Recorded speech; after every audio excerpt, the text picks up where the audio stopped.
Record on this computer. Live on Facebook.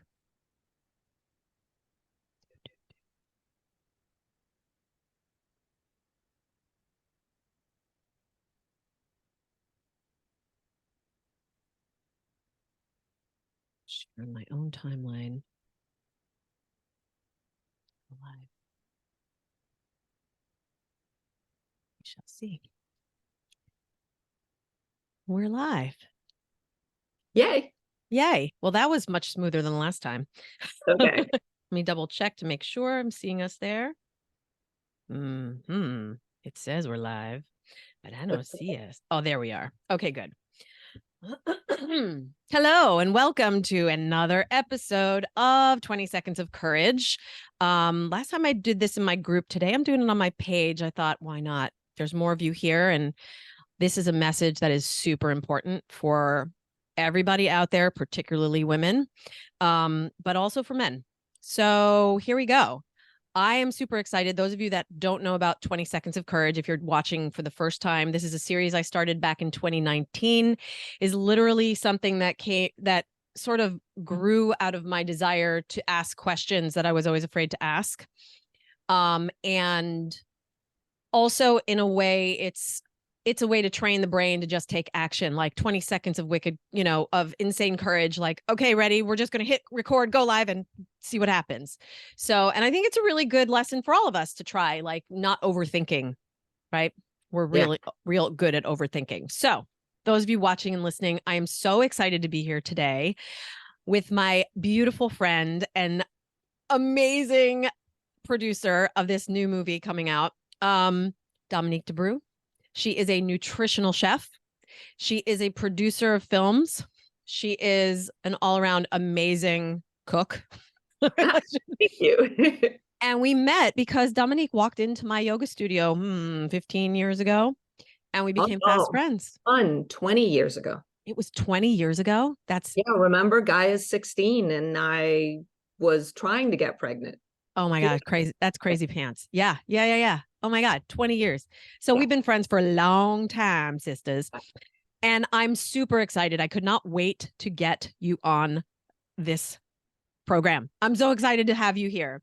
And I'm so excited for what y'all viewing this and listening are going to experience from this powerhouse woman. All right. So Dominique, tell us a little bit. So you're just hot off of the film festival. Yes. And in Bernardsville, New Jersey. Yeah. Yes, in Bernardsville. And I just want everybody to know about this movie. Those of you that are hitting perimenopause or in menopause or in perimenopause, those of you in the stage of life that we call Crone, yes, this is the movie for you. So tell us a little bit about how this movie came to be, and just start there because there's so many places we can go. Great. So the movie is Crone, the Wise Woman Hypothesis. And it is a discovery of the origins of menopause. And through that discovery, we also see that women, especially older women, are the most capable to organize and lead society. So it really is a women's empowerment movie as we learn about where menopause came about and how important it is for us in terms of becoming the humans that we became. So that's what it is. The way that it came about, my husband, Christopher Henze, is a documentary filmmaker. And back in 2014, he created the film 40 Weeks, which is the telling, I think, the ultimate telling of American pregnancy. It follows 13 women through the weeks of pregnancy and tells their stories. And it really gives a beautiful spectrum of what pregnancy is in the US. And after that, he was inspired to do that, seeing me be pregnant with our daughter Gaia, right? And it took him a while to make the movie. By the time that this movie, that 40 Weeks was coming out, I was going into perimenopause. because I had Gaia when I was older. And so I was going through that. And let's just say that I really was not having an easy time. And I was, as he says kindly, I was talking to him about it. Mainly, I was, you know, railing and going through fits and Trying to crawl out of your skin. Yes, exactly. Right. Yeah. And interestingly enough, at the time, he was working with a medical company doing some videos, and he was interviewing gynecologists. And so he started asking them about menopause, and he was getting the goofiest questions. And I'm using goofy kindly, such as, menopause is nature's mistake. Menopause is around because we are meant to be dead by the time our fertility poops out. And, all of that just was not sitting right with him. And so he started going deeper, and it was certainly not feeling right to me. And the biggest thing that I kept bringing to him that I really didn't understand is I could deal with all the physical stuff.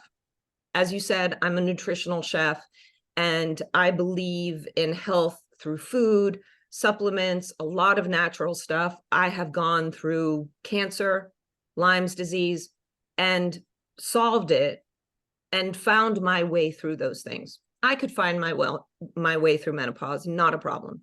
But the thing that I was not finding my way through is that dread that I felt that I was done now, that my best case scenario was to just shuffle off,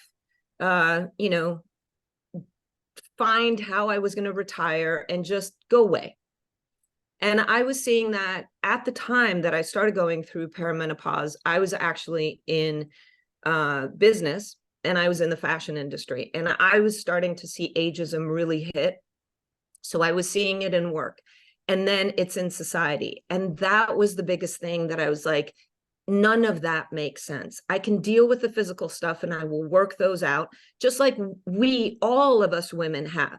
Through puberty, through every part of our cycle, we've had to deal with physical stuff, and we figured it out. But it was where do I go now? I'm useless now. Society tells me I'm done. Mm.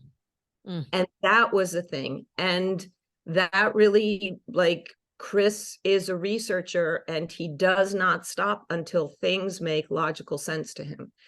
And as he started going down, and medicine brought him actually to anthropology for some answers, and anthropology brought him forward. And yeah, actually, menopause is not a mistake, but it is the evolutionary adaptation that made us the humans that we are. And the importance of that is that postmenopausal females within groups were the ones who helped organize the groups so that they were the stronger groups and they reproduced more. And so that genetic went forward. And so that is what the movie is. And I've seen this movie, everybody, and it is really powerful. I mean, you laugh, you cry, like it's so, no, I feel like a lot of people are now talking about it. A lot of people are talking about menopause now. It's all the rage. And I think I shared this with you. It's like, I think, Gen X, of course, would be the one who'd be like, wait a second. My life is not over yet. Like, it is not okay for you to say, oh, you're in perimenopause. See ya. You're no longer important here. You're not useful. You're not worth anything. And which town in Florida are you moving to? Yeah. Mm-hmm. Right. And I mean, that's such BS, man. Like, let's just talk about that is a patriarchal ideology that is outdated. It has to go. And it's done. Like, it's done. And I feel like women, the wise women who are in this stage in our life where we don't have to worry about all those things that you did prior to being 40, 50. Yeah. Now we get to really take all of that wisdom and share it and help change the planet and help positively influence and impact the people in our houses, in our communities, the globe, the earth. Hello. I Yeah. mean, I think there's just so much stigma around this time in our life. I know for myself, there was nobody talking about this. Yeah. Nobody talking about this, and I remember, um, and I too am a nature girl. So anything that has, and those that know me know, like, I always go to holistic first. I Yeah. always, and if you don't know this already, your gut is where your health begins. So what you put into your body will create what shows up. And as a nutritional chef, you know this. You and I have always talked about this. And I just knew when my body started to get so inflamed beyond what it had been before. Yeah. And, the period goes cuckoo for Cocoa Puffs, and you're just like, what is happening? Whose body is this? And then you And wake up in the eating the sweats. same, you're eating the same, and you're maybe even eating even healthier, and it's not showing up. The opposite is showing up. Yeah. Yeah, exactly. It's not like you changed anything, and all of a sudden, all the things that you used to do that used to work don't. Yeah.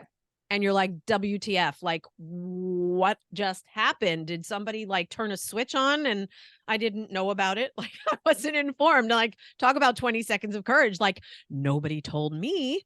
Like, when I Yeah. first started this series, it was like I felt like everyone else got the playbook and I was missing pages. Yeah. And perimenopause was much like that, waking up in the middle of the night with like sweats, like, what is happening? And it's not really talked about all that much. I always go back to, and this doesn't necessarily have to do with menopause, but I feel like it's the same line of thinking and the same line of, how did this all get started anyway? And who's running the show here that is creating these ideas that these are the only way. This is the only way. And I always go back to the mammogram. Yes. Okay, if the mammogram was how men had to have testicular exams, they would be outlawed. Yeah, completely. And But there's it's, other and there's yeah, other ways that have been proven that can work, which don't squash you like a bug. no, yeah, like, I don't need my breasts paninied. Thank you very much. And there are other ways. There are absolutely other ways that are as effective. And I feel like and this is another story for another day, but I feel like the money's going into pockets, and who cares, right? Who cares? Your breasts are tools, and your body is not important to us, and you're here for our service, blah, blah, blah, blah, blah. Yeah. I can go down that rabbit hole. I don't want Yeah. to be such a negative Nelly, but when I get on, like, it can get me really going. So I, Well, so the importance of this film, for me, what I think the importance of this film, because yes, we are starting to talk about menopause, and thank gosh. Um, sorry, I softened that at the end, but thank goodness that we are talking about menopause. And we are starting to point out that the medicine of menopause is behind some other medicines, and the information and what we need to know about the physical attributes and all of that. And that's awesome. The thing that is important to come along with all of that is where menopause stands in our societal minds, mhm, in society, and therefore expectations. women also. Because to me, that is the key, that women in our society, if you really think about it, have importance for about 20 years of their life, right? It's the importance of getting to the point of being fertile, then those 20 years of fertility, and then that's it. And that's what we put forward, in terms of how we should look, how we should dress, and all of that. And to me, what that does is it says women equal this box, and Yep. it's a very limited, tight box. So limited. Exactly, So because it limited. also talks about women's creativity just coming from their womb. And what about women who don't want to create anything in their womb, right? And what's been interesting is so the movie is not finished yet. It is in a finished form, but we are right now talking to production companies, investors, et cetera, to kind of elevate it, to put another narrator in there as well, to do some graphics and animation, things like that. Mm-hmm. But it's finished enough that we've been doing test screenings. And when men watch it, most men have been like, this is amazing and this is so necessary, because the truth is that patriarchy does the same thing to men. Mm-hmm. Men equal this little box, right? Mm-hmm. And there's a lot of men that have not been served by that little box. Mm-hmm. And that is what we need to start talking about, that we have not looked at millennia of history for women, and therefore have seen women's usefulness completely differently and wrongly. And that should be an example of how we see men's usefulness wrongly, how we see gay people's, trans people's usefulness wrongly. It's just, we're not opening up our mind. We are trying to focus in and make a whole bunch of boxes, and we're sick of it. Yeah. It's not being, you know, I think what the challenge is, we're taught something, right? Yep. We're taught something and often don't question it. This is what we know, what we know, and we don't know what we don't know. And Yes. so that gets propagated because different questions aren't asked. And so Yeah. we just continue to go along the route that our ancestors did, that was maybe serving them, but it's not the culture and the time that we live in now. Yeah. And there has to be evolution. There has to be evolution of thought. There has to Yeah. be a questioning of, wait a second, like, is that really the only way? And is it really true? Is it really true for me? Just because it's true for you doesn't mean it's true for me. Like, I can tell you straight out, like, I hated, like most women are all excited about, like, oh, I'm in my fertility years, whatever, if that's how they are. I dreaded those years. And I think we shared at the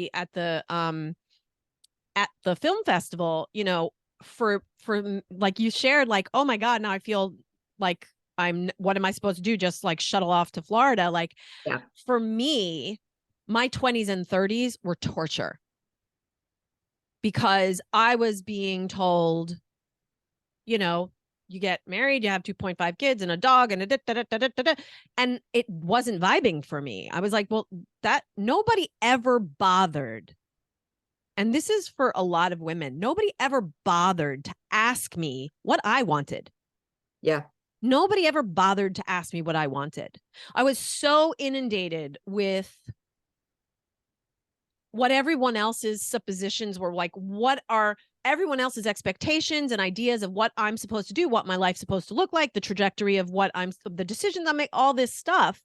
Where do I sift myself out in that? And it was absolute torture. And it probably started from the time I was 18 or 19 Yeah. till I turned 40. And I remember at my 40th birthday being like, Yeah. my life is beginning. You know what I mean? Like, it was crazy Yeah, because because you don't have to be asked anymore, and that pressure is not on you anymore. no. And in the child-free community, there's like a term called bingo. Like, and Jason and I used to play this game when we used to before we would go to events, take like bets. Okay, who's going to ask this question first? Who's going to ask this question? Like, these questions that are fascinating to me, that people think it's okay to ask them. Like, why would you ask certain questions? Like, I don't ask you how many times you have bowel movements. Why would you ask me when I'm going to have a kid, or Yeah. why I'm not having children, or that it's not your business? Like, not everybody wants those same things, you know? So, I think you're right. I think there is a need to question this, to look at what has been the way we have compartmentalized men and women and our roles and our expected, our life expectancy, and like, what are the roles that we're supposed to play during certain times of our lives? Like, who made made up those rules? Yeah. Who made up Like those rules? gender in general, right? Exactly. There's a new study that I think it came out sometime at the beginning of this year. And to be honest, I only read the summary part of it. I haven't had time to read the full study, but it's this great anthropological study done by a group of anthropologists. It's not some new dig that was discovered. They just went through and took a look at the studies of all the major digs that were showing, hunter-gatherer communities, and started realizing that the same arrowhead, the exact same arrowhead, because, in much earlier generations, we used to put the tools that the person used in life into the grave with them, right? It was an honoring thing. But the same exact tool put next to a male skeleton was seen as an arrow, and he was a hunter, etc. And when that exact thing was near a female skeleton, they called it a kitchen tool. And so they went back through and looked at these with a different perspective and started realizing, wait, there's as many female hunters as there are male hunters. So the whole hunter-gatherer was not necessarily divided by gender. It was probably just divided, what are you good at? Mm, mm, And that's what we should be looking at society. What are you good at? mm-hmm. It doesn't matter what your Thank gender, you. Yes. what your sexuality is, whatever. Are you a good person for the society, and what strengths do you bring, and go that way, Mm-hmm. right? Yeah. Looking at the whole person. Yeah. Well, and Exactly. that's always been my take, is the whole person is part of it. It's not just one part of you. There's not one magic pill, right? Yeah. The same thing. It's all parts of you. And I just want to interject this piece. Like, you're not surviving any century or millennia without someone feeding you. And hello, right? The women were cooking. The women were taking care of that and feeding Yeah. them so they could stay alive. So, um, and the vegetables, right? If you're not gathering the vegetables, you're not going to survive either, because you're going to get some sort of wicked disease and gut stuff, Yeah. And tending the fire. And anyone who has ever camped knows knows you need that fire tending the on. fire is hard as hell. It's the hardest thing and most important thing, or you're going to freeze your tushies off. Exactly. Exactly. So, let's talk. I want to hop in. There's so much more I want to ask you about, but I Yes. want to make sure that this actually gets landed out there for people to hear. So you're still in the process of getting up leveling the movie, as you said. What are Yes. some of the ways that people can see the movie if they want to now in its form? Is that something that's possible? Absolutely. And what are other ways that people can get involved and support the this movie coming into a larger audience, because Okay. it's such an important film that needs to be seen? Great. So if you go to cronestrong.com, that is our website. And I'll post all this in the comments and in the description so people Great. can access it. Yep. On that, you will find the trailer, and you will find a link where you can request to do a screening. And Cool. So yeah, cool. and that's what we've done. So we now have had about 1,500 people who have screened the movie, and we've gotten feedback back, which is, it's what kind of showed us what we wanted to bring into the movie as well, right? So you can do that. On the same website, there's also a GoFundMe link that if anyone, just the price of a ticket of a movie would be great. All of that helps. We are doing a screening on December 5th in Los Angeles for industry people. So Cool. that's very exciting.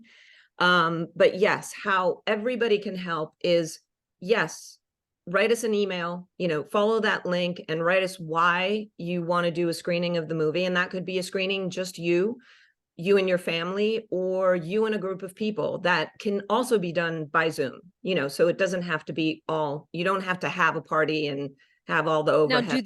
do these screenings need to be in a movie theater? You can actually screen it at home, No, and at stream home. it on your TV. No, we send you a link and you stream it off your computer. Oh, brilliant. Yeah. Brilliant. Y'all, Thanksgiving is coming. Send those texts out. Exactly. Because like after dinner.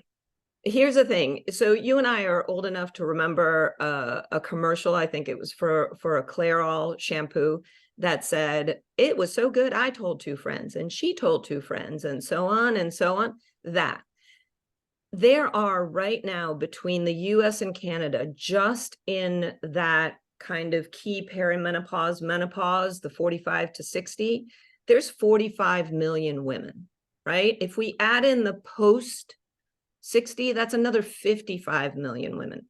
So even if 1 million people see this movie before it's fully out, there's still plenty of audience. And what we want to do is we want to have as much buzz as possible. That's amazing. That's amazing. Yeah. So tell a friend, tell your friends, tell your friends, tell your friends, share, share, share. So it's Crone, it's cronestrong.com. And all the information there is for GoFundMe and setting up screenings and all that. Exactly. The trailer so that you can see that, cool information about the movie, etc. And you can join us on TikTok, which is Crohn's Unite. And Instagram is Crone Strong. Facebook is Crone Strong. Cool. That's awesome. Yeah, we're gonna post all that. I'll post all that in the comments and in the description so that people can find you guys. And there's a link right there. Yep. That's awesome. Oh my gosh, so cool. Anything else you want to say about the movie particularly? Yes. Here's what's interesting.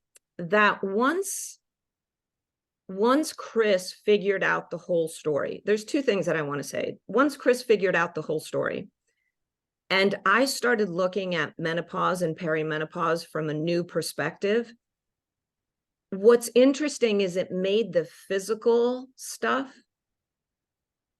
more tenable. And it had me figure out, how to go through the physical stuff in an easier way. Mm-hmm. And then this little tidbit of, because I changed my perspective, I started noticing that I was having hot flashes when an emotion or something I wanted to say was squelched. So I started listening to my hot flashes as if, okay, what am I not saying, or what am I not allowing myself to feel? And there was usually some sort of anger or frustration or something that I had held back. And so it's like really freed me up. So our movie doesn't necessarily give you medical advice, but let me tell you, it helps on a physical basis, because you start changing the perspective and you start seeing that, yes, how I've always felt that I am important every time in my life, it frees you up and it makes you go, and then things become easier.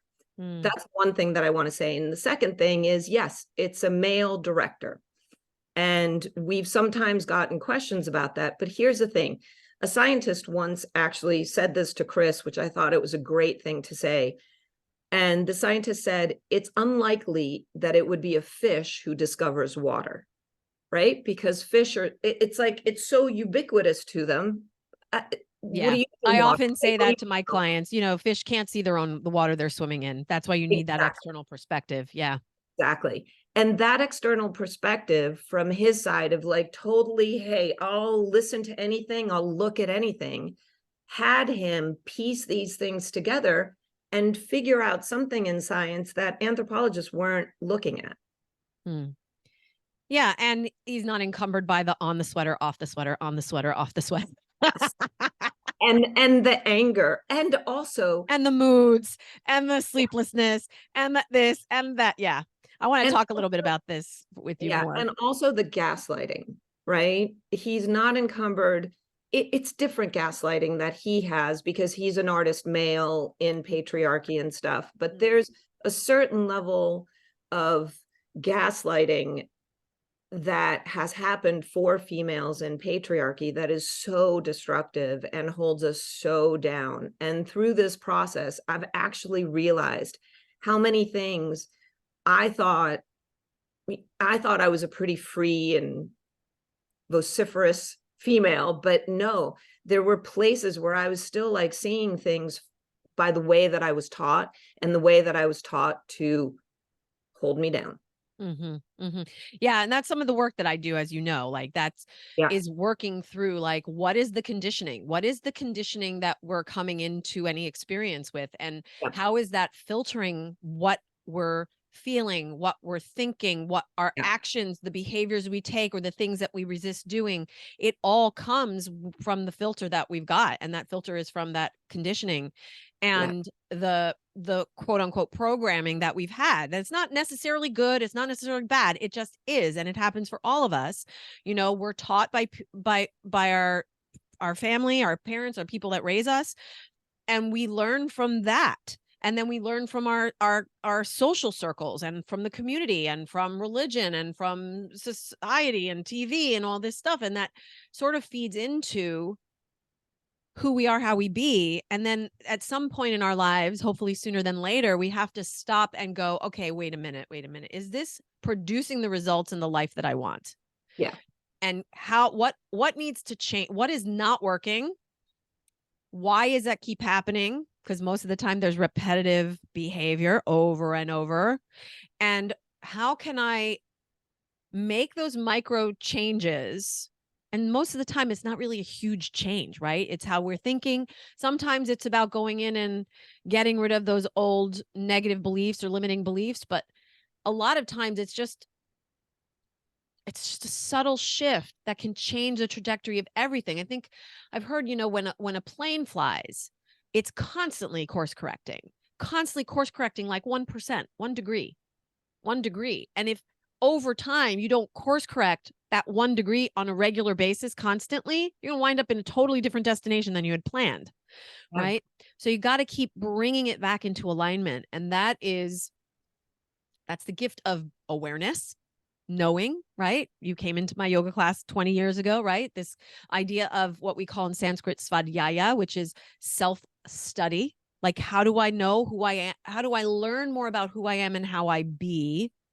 And then create those little changes that need to be made in order to really create the life that I want, rather than creating by default, which is what a lot of people are doing. Yeah. And planes course correct after their sensors, where, lots of computerized sensors tell them that there's a reason to course correct, right? And we have the same. We are attached to whatever you want to call it, spirit, the universe, God, Energy. energy, Yeah. whatever, but we are connected and we have sensors. And when decisions that you've made because of pressures from society keep those sensors shut off and keep you from hearing those sensors, you're not going to course correct because you're not hearing course correct, please. Well, And that because it's just what is you know. It's what exactly, but that's what we have to take away, the blinders, the blocks, so that we can listen and go, oh, okay, here. Yeah, we have to get quiet enough. We have to get quiet and still enough to be able to see clearly and literally take off the glasses that are Yeah. filtering everything that we're seeing, and assess from our hearts and from our gut, right? And I want to talk about that. Actually, it's a perfect segue into, we were talking about the symptoms and such. I'd love to talk I'd love to share war stories with you. Sure. I think there's a lot of people that may be watching that maybe haven't hit perimenopause or just getting into perimenopause or feeling like, "Mwah." And I've shared in my stories, if you're following, obviously, if you're here, you're watching and you're listening, you probably have seen some of my posts, right? I hit perimenopause gained weight, didn't know what was going on, blah, blah, blah. And then in 2019, took control of those reins and sort of assessed what's happening and released 18 pounds and 6 inches off my body and kept it and have maintained it. Yeah. So even during a global pandemic, so let's say hello, and that's not an easy feat. It's not something I ever thought I would do. And I've devoted my life to living healthfully. So having that surprise me was surprising, right? So I'd love to know, like, what were some of your symptoms that you experienced? I know we talked a little bit about moods and hot flashes and stuff like that. Those are sort of the more common ones. Was there anything else that kind of like took you off guard?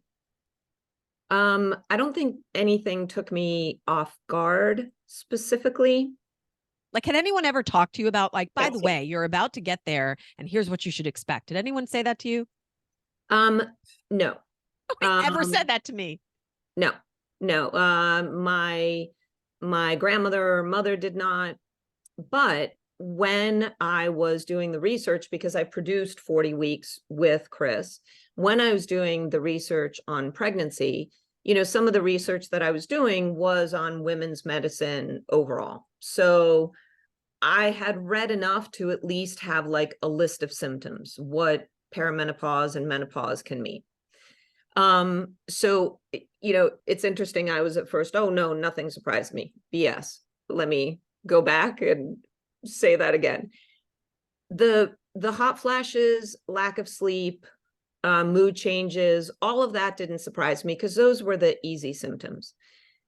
The weight gain surprised me, specifically because I always had a super high metabolism, and I was actually always the woman. I moved to New York in the 80s and into the 90s, and I was the person who sometimes was like pulled aside and said, "Are you okay?"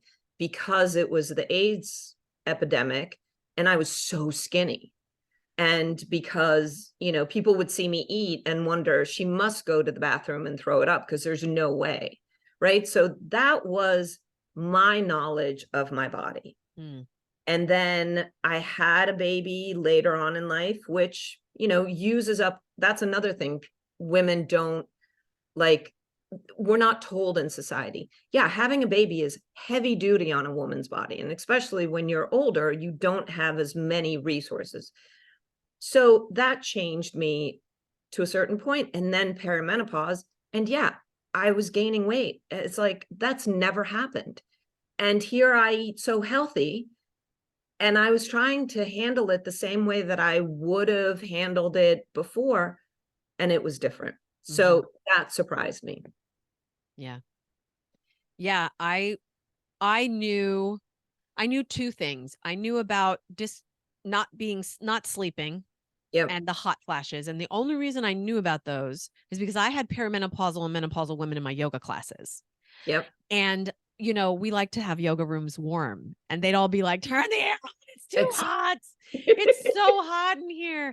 And I remember I went to a yoga class of a fellow teacher years ago who was clearly in that stage of life. And I remember she had the air conditioner on, and it was the first time I had ever been into a yoga studio where there was an air conditioner on, and I was freezing. I was late 20s, early 30s, and I was shivering. So I'm like in there, like doing chair pose and doing Kapalabhati breath and doing all the things that I know, like holding plank pose. And I'm like standing upside down on my head. And she's like, what? Why don't you just relax a little bit before we get started? This was before we even started the class. And I said, it is freezing in here. I am trying to warm my body up so I don't get hurt, and that's all I knew. Yeah. Nobody really talked about it. Yeah. Nobody really talked about it. And the heat and all the like the radical mood swings and all of that, it was the like there was some depression that came in, and the weight gain was like, and I see it now, you know what I mean? And so I want to talk a little bit about, I have some notes that I wrote down because I could talk to you for eons, and I know there's so much stuff, But and I if I want can give an addendum to the weight gain, to, here's what I also realized through it. Um, so what I realized is that all the things that you may have learned or have held yourself away from learning, of the lifestyle changes that you need to make, and you can choose not to make them in your 20s and your 30s and even your 40s. Once you hit now, you just have to make them. Yeah.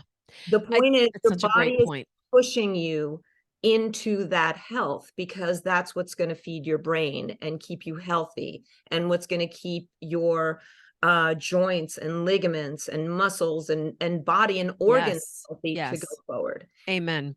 The True. other thing is, by letting go of that 20 years of fertility is your, that's what you should strive for all the way along, also has you let go of some of the unhealthy things.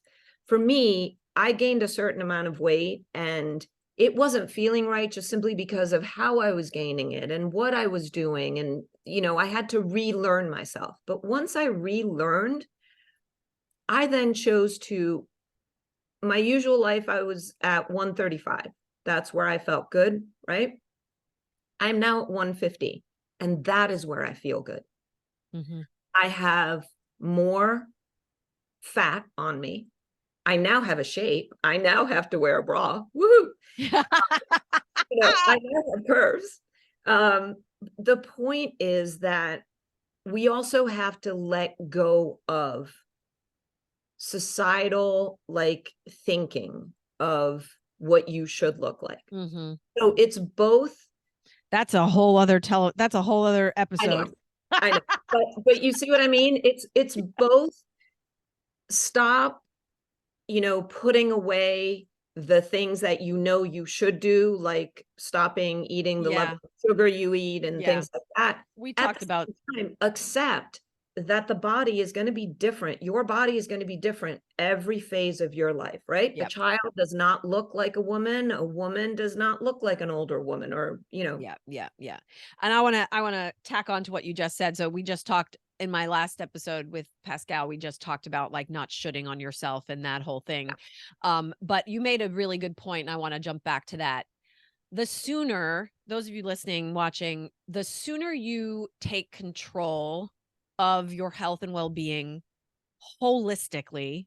And yes. what I mean by that is not just the food that you eat, it's everything you consume. Yeah. It's media, it's news, it's the people you spend time with, it's the Yes. way you speak to yourself, Yeah. all of those things. The sooner you take control holistically of your health and well-being, the easier it will be to make those little adjustments and course correct Yes. when your body starts to change, whether that's during your fertile years and Yes. your pregnancy, because, I work with pregnant women, and the first thing they ask me is, can I do yoga? I'm like, yes, the sooner you start, the better. Yeah, The exactly. sooner you start, the better. Start yoga before you conceiving. Start eating right before you conceive. I mean, the Exactly. sooner you start taking care of yourself from the inside out, Yep.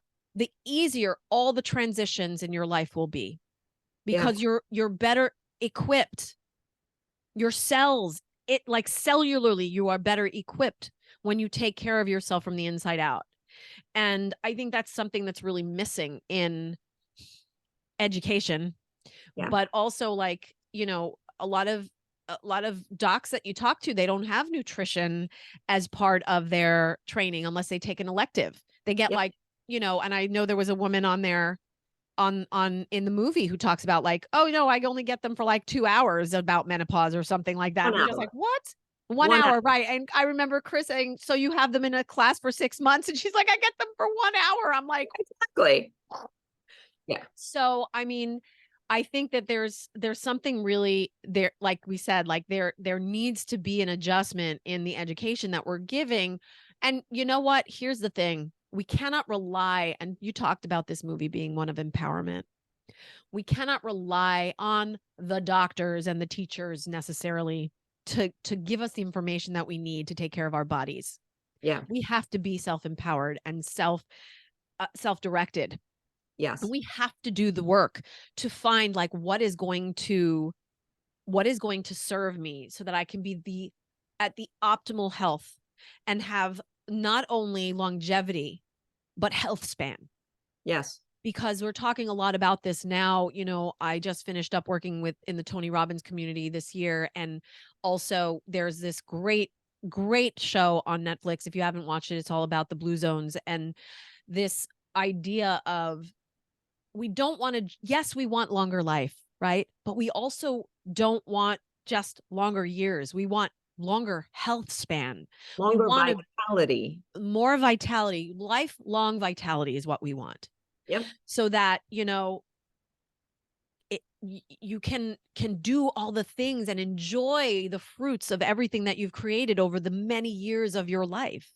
Yeah. Not just like, I think for many years, my husband Jason and I have talked about it. My husband, but they don't necessarily know my Yeah, husband. I know. But Jason and I have talked about this a lot. Like, it's not really talked about, what was propagated from ancestors back and behind, and partially because of this whole idea of like, well, women, our lifespans were shorter and we're supposed to die after we bear children, blah, blah, blah. But this idea that we're taught, oh, you just get sick, you get old, you get sick and you die. And I say bullshit. Yeah. I call bullshit. I don't think that is necessary. That's not necessarily how it has to go. And we get the choice to change that through the choices that we make in our lifestyle, through the choices that we make by the food that we put in our body, and the thoughts that we think. Exactly. And part of the thoughts that you think are the perspective on things. Correct. Which is And what we're if being you're thinking, passed yeah, down. Yep. if you're thinking that once you go into menopause, you're now done, and whatever dreams you had, whatever things you want to bring into the society, well, too late. You're going to live your life in a different way. And certainly the frustration, the rage, the depression is going to feel worse. All of Yeah. us women, sorry, I should say cis women, all of us who have ovaries and uteruses have gone through some sort of puberty and then some sort of cycling. And we all know how PMS can cause you to cry at nothing, rage at nothing. The thing about it is, I'm a Hallmark commercial crier. right? Yeah. But it's actually not at nothing. It was the Hallmark commercial, or it was somebody who cut you off. It's just your reaction is stronger, right? Mm-hmm. You're Well, heightened.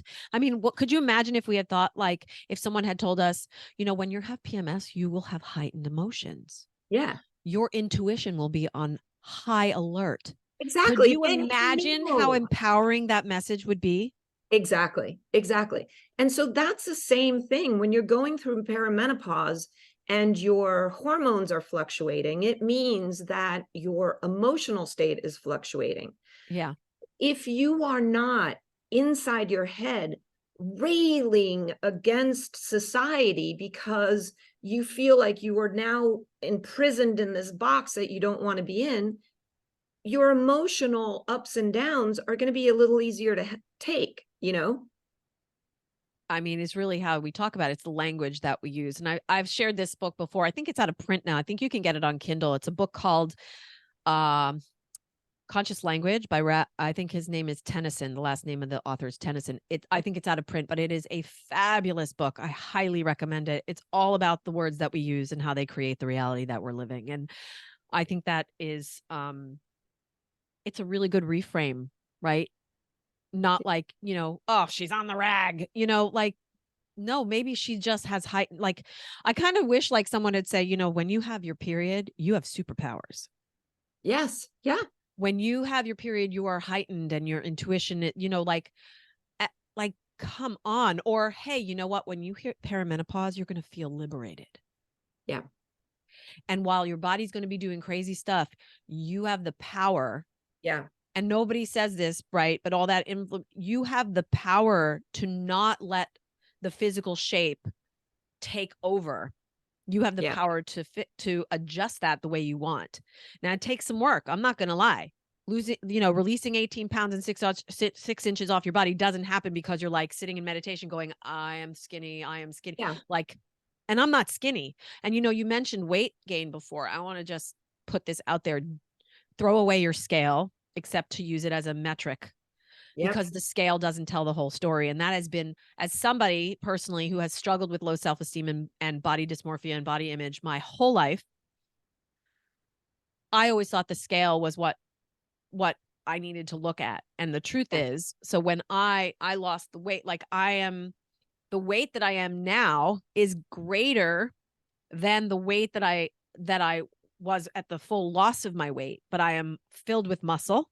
Yeah. Muscle weighs more than fat, and all of my clothes and measurements are still the same. Like, it's kind of crazy. Yeah. All the clothes still Yeah, fit. exactly. So, I gave weight as an example yeah, because it's the easiest thing. Truthfully, it's how you feel. correct. It's how Ultimately. you feel. And yes, one of the things that is so important, um, the blue zone that you were talking about, when you go to places like Sicily or Sardinia, two blue zones that I know of, in Italy, there are hills and there are stairs. Nobody has, They're first of all, walking everywhere, baby.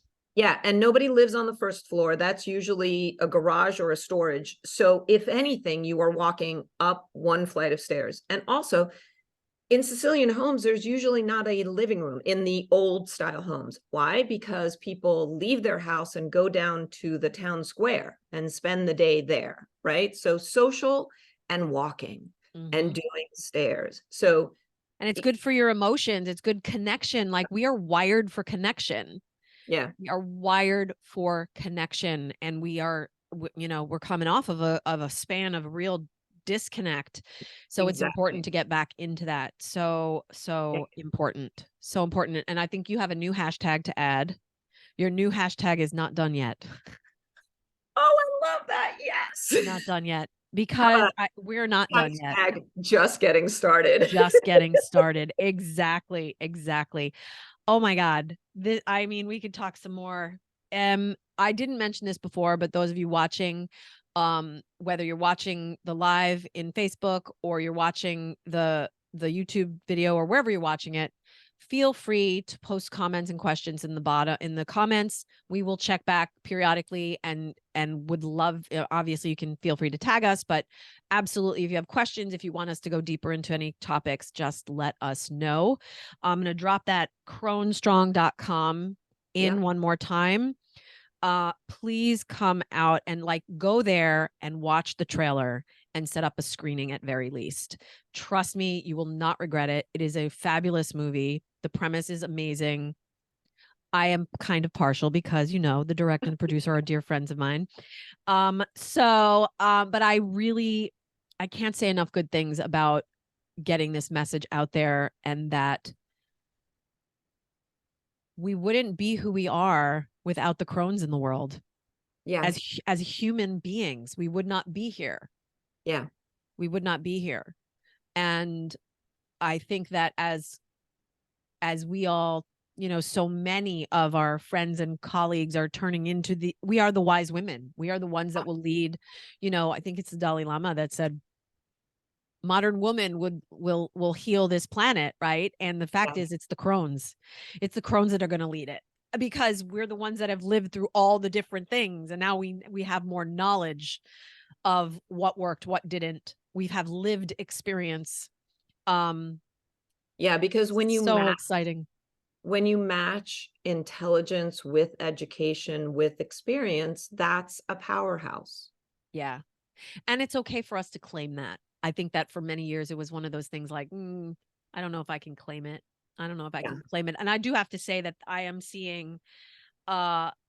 am seeing more television, because I'm a TV junkie. Um Confessions of a TV Junkie. Maybe that should have been the name of my show. Yeah. But I am seeing more of this messaging getting out there, not so, I should say, not so subtly, right? Like a little bit more overt. I'm not sure. There's a new show out there, Lessons in Chemistry, and I know the morning show. It's much more women driven, Yeah. and I think that we need more of that. And it's Yeah. not to say that we don't need the men in our lives, because we do need the healed masculine is what we need. We Yeah. absolutely need, and the more men that can watch this, the more they can support their women, and the more they can start spreading the word and help and breed compassion amongst the male community. I think it's super important.